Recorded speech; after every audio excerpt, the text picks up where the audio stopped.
Hi everyone, welcome to today's class. Today we're going to see consolidation accounting in International Accounting Unit 3 continuation. Okay, so what do you mean by consolidation? It's a combining or a making financial results. Okay, consolidation accounting means it is the process of combining financial results of several subsidiary companies into the combined financial results of the parent company. Okay, for parent company, which is having a 50% share. Okay, for a parent company and subsidiary company, the both companies totally combining the financial result is equal to consolidation accounting. This is the meaning. This method typically used when a parent entity owns more than 50%. The same thing, if the parent company having more than 50% on the shares another entity, the following steps which we gonna process for consolidation accounting. The first one is record intercompany loans. So which means if the parent company has been consolidating the cash balances of its subsidiary into an investment account, record intercompany loans from the subsidiaries to the parent company, also record an interest income allocation for the interest earned on consolidated investment from the parent company down the subsidiaries. So this is the record. They will record the intercompany loans. It may be a parent, it may be a subordinate company. Okay. The second one is change corporate overhead. So which means if the parent company allocates overhead cost to the subsidiaries. Okay. So they have to calculate the amount of allocation and charge it to the various subsidiaries. Third one, charge payable. So if the parent company runs a consolidated payables operations, okay, it should verify that all the accounts payable recorded during the period have been appropriately charged to the various subsidiaries. And next one, charge payroll expenses. So which means if the parent company has been using a common paymaster system, okay, it is a SOS, okay, to pay all employees throughout the company. So it should ensure that the proper allocation of payroll expenses has been made to all the subsidiaries. Next one, complete adjusting entries. So which means at the subsidiary and the corporate levels, okay, it should record any adjusting entries needed to the properly recorded revenue, so and expense transactions in the correct period. Next one, investigate assets, liabilities and equity account balances. So which means it should verify that the contents, okay, the contents of all assets, liability, equity accounts, okay, for both the subsidiaries and the corporate parent are correct and they have to adjust as necessary. Next one, review subsidiary financial statements. So which means it should print and review the financial statements for such each subsidiary. So and investigate any items. They have to appear to be unusual or incorrect. So it should make adjustment as necessary. And eighth one, eliminate intercompany transactions. So which means if there have been any intercompany transactions, they should reverse them at the parent company level to eliminate their effects from the consolidated financial statements. Next one, review parent financial statements. So how review means they should review financial statement to the parent company, and after the review they need to investigate any items that appear to be unusual or incorrect. Next one, record income tax. So if the company earn the profit, they have to record the income tax liability. It may be necessary to do so at the subsidiary level too. Next one, close subsidiary books. So which means depending upon the accounting software, okay, in use, it may be necessary to access financial records. So for such as each subsidiary and flag them as closed. So this prevent any additional transaction from being recorded in the accounting period being closed.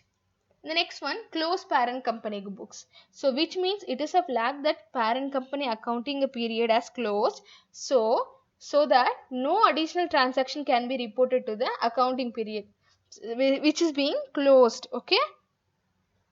The next one, issue financial statements. So which is nothing, they have to issue the financial statement to the parent company. So they have to print and distribute the financial statements of the parent company. So if a subsidiary uses a different currency as its operating currency, an additional consolidation accounting step is to convert its financial statements into the operating currency of the parent company.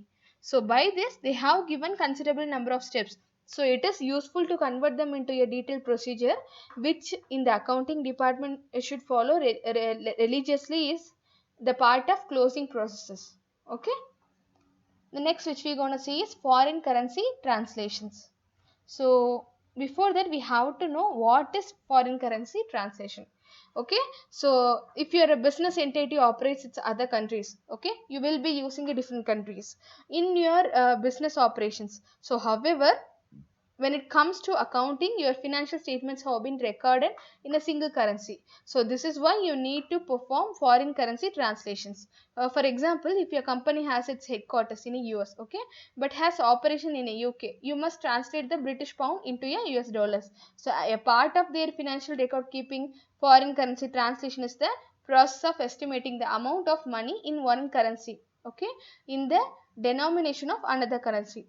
So the process of currency translation makes it easier to read and analyze financial statements, which would be impossible if they were to feature more than one currency. So this is the foreign currency translation, and the meaning is foreign currency, it is the accounting method. Okay, foreign currency translation is the accounting method in which an international business translates the results of its foreign subsidiaries so into domestic currency items so that they can be recorded in the books of accounts. So these foreign entities owned by your business keep their accounting records in their own currencies to apply the appropriate method of this investment. So you must translate the financial statements from the foreign currency into a domestic currency. Okay, the next one, foreign currency translation process. How the process would be, no, these are the step by step, one by one. The first one is determine the functional currency of the foreign entity. How will they determine? They have to determine the functional currency of the foreign entity, what currency they are using based on the foreign, okay, euro, dollar, etc., like that. So the first one is business must determine the functional currency of reporting, because why? The functional currency is the one which the company uses for the majority of transactions. So you can choose the currency of the country where your main headquarters are located or where your major operations are. So this can be difficult to determine when you conduct an equal amount of a business in a multiple countries. So however, once you chose a functional currency, changes to it sound me made only when there is a significant change in circumstances and economic facts. And the next one is remeasure the financial statements of the foreign entity into the functional currency. So which means you need to ensure that all your financial statements are using reported currently. So because if a gap, okay, generally accepted accounting practices, okay, this gap regulates required the items in the balance sheet can be converted in accordance with a rate of exchange as on, okay, rate of exchange as on the date of balance sheet, while the income statement items are converted according to the weighted average rate of exchange. So it is vital that you keep a close eye on the dates in which any of the above transactions occurred. So although most currency translation occurs at the financial year end, the exchange rates are determined by the transaction date in some instance. So these bank statements and income records help you to determine the right rates. The next one is record gains and losses on the translation of currencies. So which means these gains and losses arising from the foreign currency transactions. So that are recorded and translated at one rate and then result in transaction at later date and a different rate and recorded in the equity section of a balance sheet. So this is the foreign currency translation process. And next one is methods of foreign currency translation. So in this, the first one, current rate method. The current rate method, this method is the most item of the financial statements, okay. This is translated at the current exchange rate. So the assets liabilities of the business are translated as a current exchange rate. Since this can lead volatility associated with an change in the exchange rate, so it is a gain or losses associated with this translation are reported on a reserve account instead of a consolidated date net income accounted. The next one is temporal rate. So temporal rate means it is also known as historical method, which is started yearly, okay. This is historical and is applied to adjust income generating assets on the balance sheets this related income state items. So using historical exchange rates from the transaction dates from the date that the company last assessed for the fair market value of the accountant. So this is the temporal rate method. The next one is monetary non-monetary transactions. So monetary means money, non-monetary other than money. So this transaction method is used when the foreign operations are highly integrated with the parent company. If it is highly integrated with the parent company, okay, the method translates monetary items such as a cash, accounts, receivables using the current exchange rate, and translation non-monetary assets. So the liability including inventories and property using the historical exchange. Okay. The next one is foreign currency translations. What is foreign currency translations? So which means a company needs to decide a presentation currency.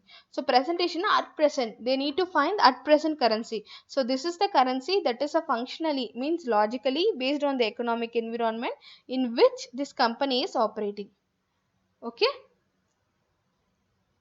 The next one, foreign currency remeasurements. So remeasurement, okay, based on this, it is there are two accounting events in there which entity must deal foreign currency translations. So by this, it has a purchase, sales, cash receipt, cash payments, investment, and other individual financial transaction in a current, okay, other than a functional currency of the entity accounting. For these transactions, foreign currency translation.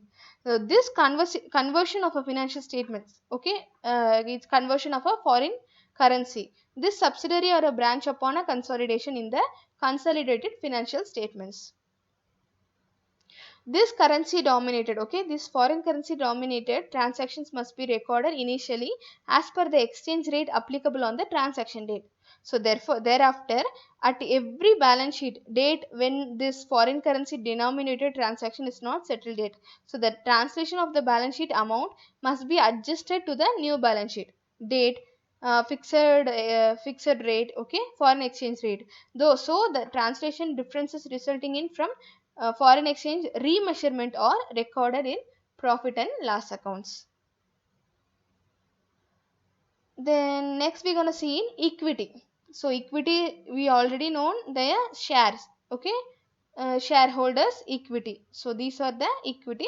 So in this equity means foreign currency equity means it is a foreign exchange translation results, because if it may be a loss or profit. So the result from the translation upon the consolidation are recorded in an equity component in the consolidated financial statements of the parent company in the form of separate reporting line, so which called translation reserves. Okay, upon liquidation or a sale of investment in a foreign entity, the amount attribute to this entry and accumulated in the translation reserve.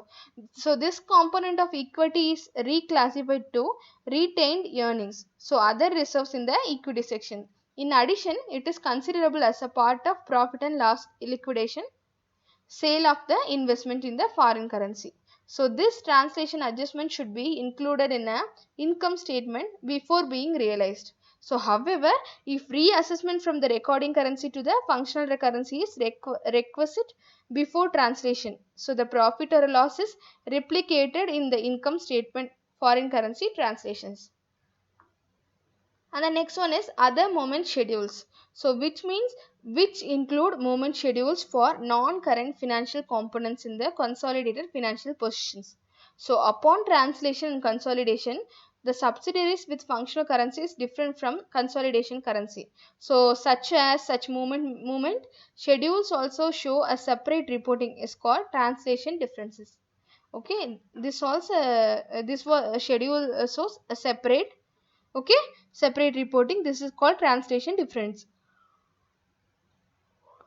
So next one is high inflationary countries, so which means in IAS, international accounting standards, okay, international accounting standards 29, financial reporting in hyperinflationary economics, so which require change in functional currency or a reporting entity. So in this, when country becomes high inflammatory because of the reasonable stable, So reasonably stable measuring unit is necessary to provide the meaningful and financial reporting using the historical cost accounting. So in this, foreign currency translation is used to convert the result of a parent company foreign subsidiaries to its reporting currency.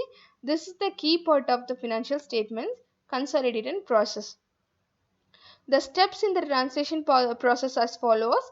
First one is determination of functional currency, okay, of the foreign entity. How the functional currency will be.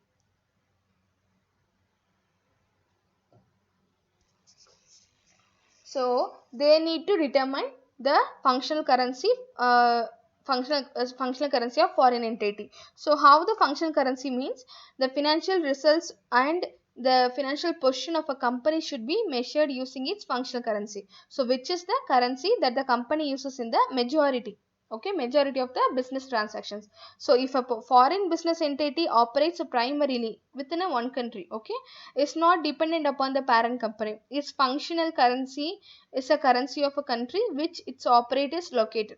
So however, there are other foreign operations that are more closely tied to the operation of the parent company, whose financing is mostly supplied by the parent, means the other sources that use the dollar, okay.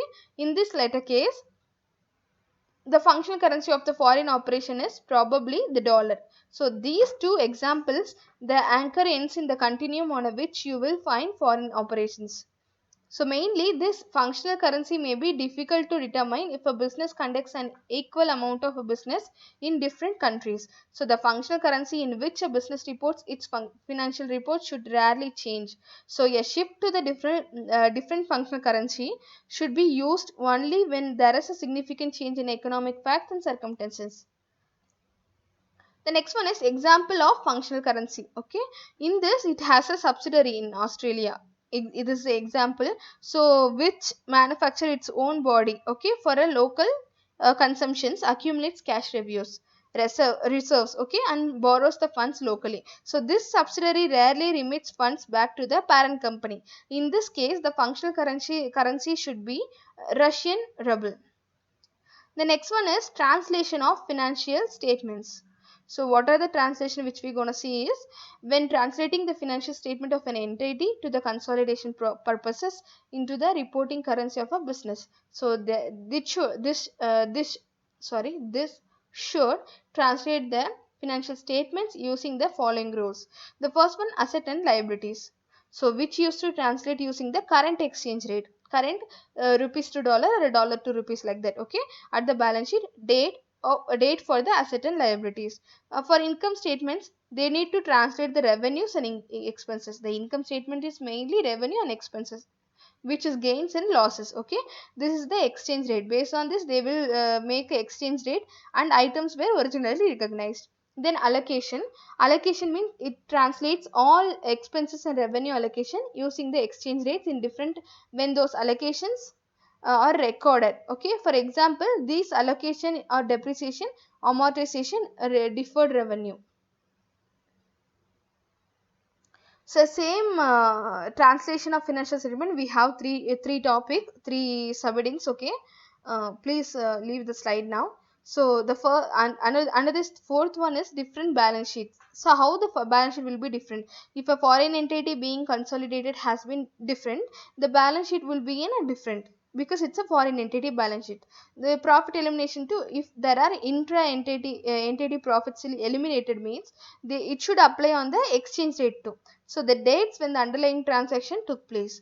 The last one, statement of cash flows. So in the statement of cash flows, state all foreign currency flows at the reporting currency equivalents. So using the exchange rate in effects when the cash flow occurs, a weighted average exchange rate may be used for this calculations.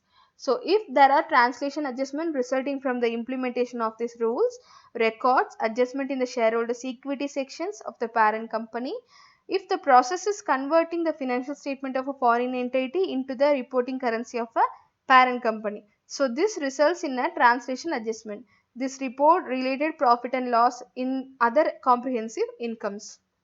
The next which we are going to see is segment reporting.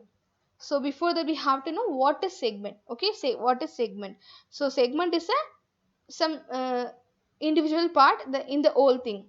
So which is separated means segment, partly. Okay, so meaning of segment reporting mainly AJCPA. Okay, it has defined a segment, a component of an entity whose activities represent separate major line, which should be separated major line of a business or a class of customers. So a segment may be in the form of subsidiary or a division of, or a department. So and in some cases a joint venture or other non subsidiary investee, provided that it assets results of operations and activities can be clearly distinguished. So in this, physically, operationally, for financial reporting purposes from the assets, results for operations and activities of the entity. This is the meaning. And the next one is geographical segment. So which means geographically means it is a part of the economic. Okay, so by this people, products, services, like that. So it is a distinguishable part of enterprise that is involved in a providing products or services within a particular economic environment, and this is subject to the risk and returns. So once the risk is faced, we have to face, we have to get the returns too. There are difference from those components operating in other environment, economic environment. Okay, the third one is reportable segments. So which is business segment or a geographical segment identified based on foregoing definitions for which segment information is required to be disclosed. The next one, terminology of segment reporting. So under this first one, the segment revenue, so which means it is reported in a statement of a profit and loss account of an enterprise. So that is directly attribute to a segment that relevant portion of an enterprise revenue that can be allocated on reasonable basis to the segment. So whether from sales external customers or from transactions with the other segments of the same enterprises. So these segment revenue does not include extraordinary items, interest and dividend income, and gain on sale of investment or a gain on extinguished debt. Okay, then the next one is segment expenses. So which means it is an expense resulting from the operating activities of a segment. So that is directly attributable to the segment and relevant portion of an expense. So that can be allocated on a reasonable basis to the segments. So including expenses relating to the sales to external customers. So by this, the segment expense does not include extraordinary items, interest, including interest incurred, loss on sale of investment, income tax expense, general administrative expense. These are okay. Then segment result. So this result is a segment revenue less segment expenses. And segment assets. These segment assets are those operating assets that are used by a segment in its operating activities and that either are directly attributable to the segment, can be allocated to the segment on a reasonable basis. Next one, segment liabilities. So which means these are operating liabilities which result from the operating activities of our divisions. And finally, segment accounting policies. So these accounting policies are accounting policies framed and preparing presenting the financial statement of an enterprise. So as well as those accounting policies that relate specifically to segment reporting. The next one, under segment reporting.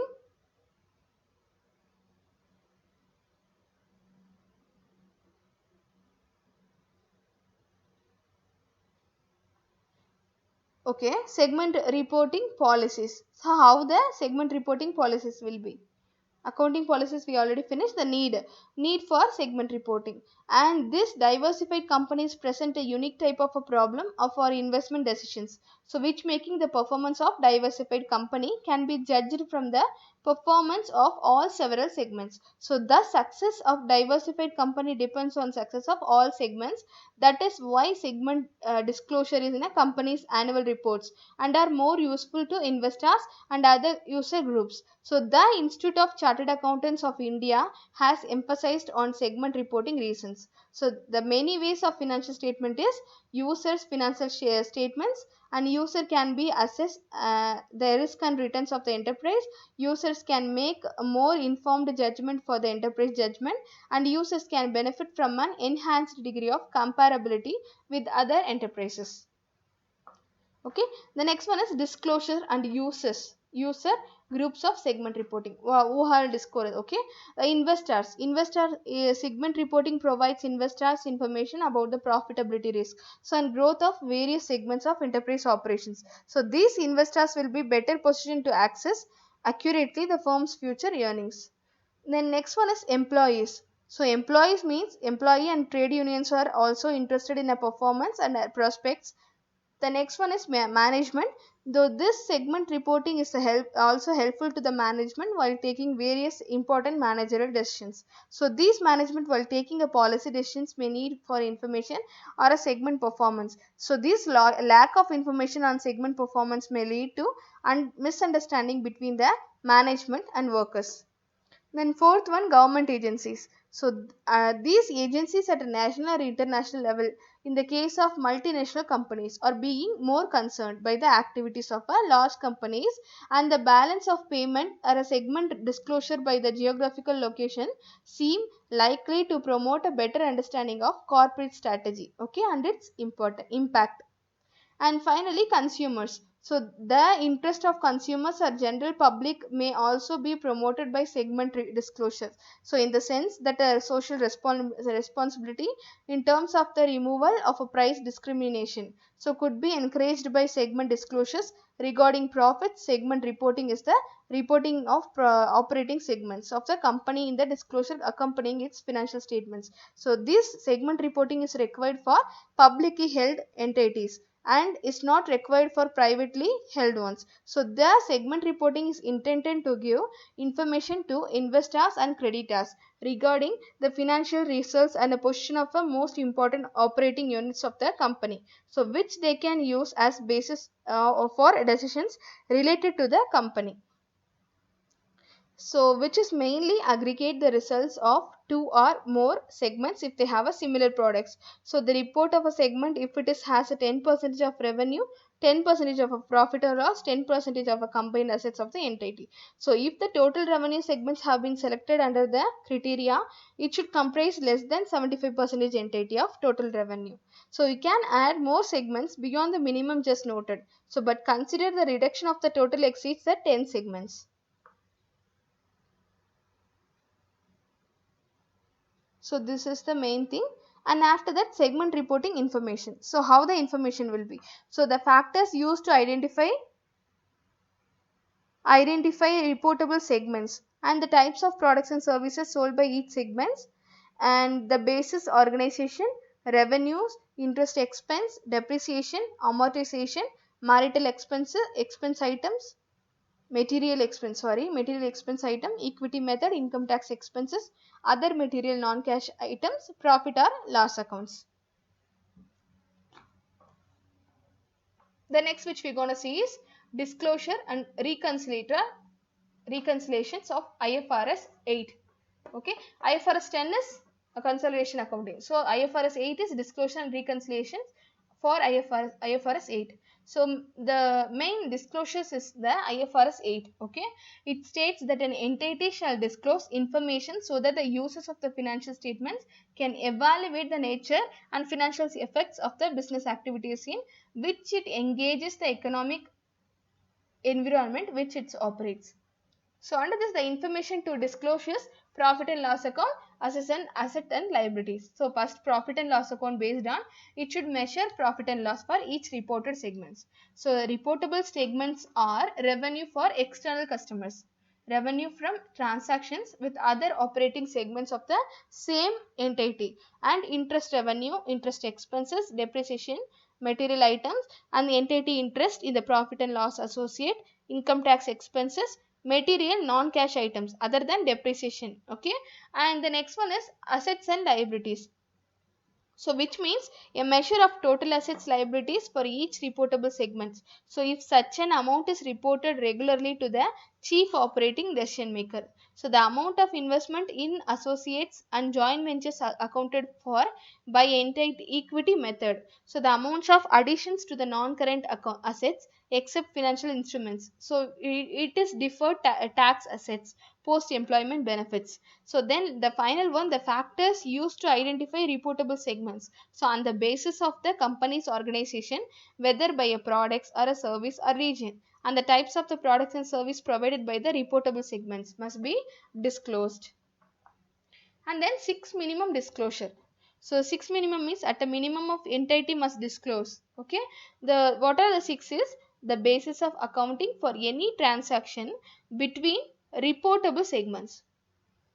Okay, the nature of any differences between the measurement of the reportable segments, so which is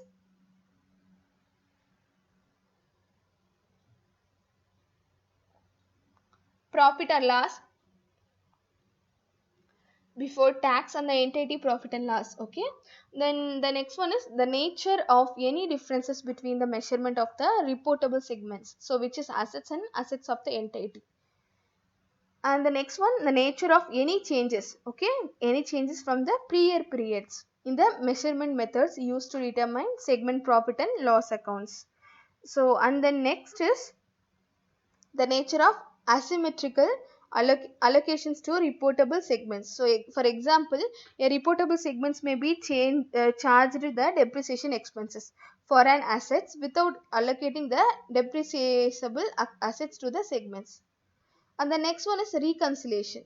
So reconciliation means some reconciliations are required to allow users for the financial statements to understand how segment information related to the informations provided elsewhere in the financial statement. So reconciliations, okay.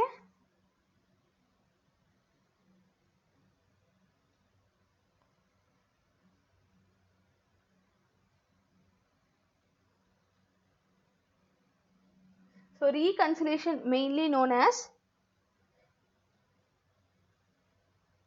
it is a restoration, okay. Restoration.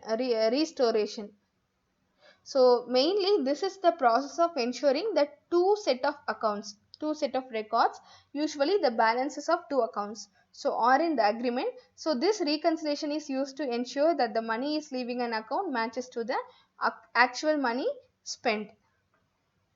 So mainly this reconciliation is known as essential for a contribution, confession, satisfaction and absolution. Okay. So by this reconciliation is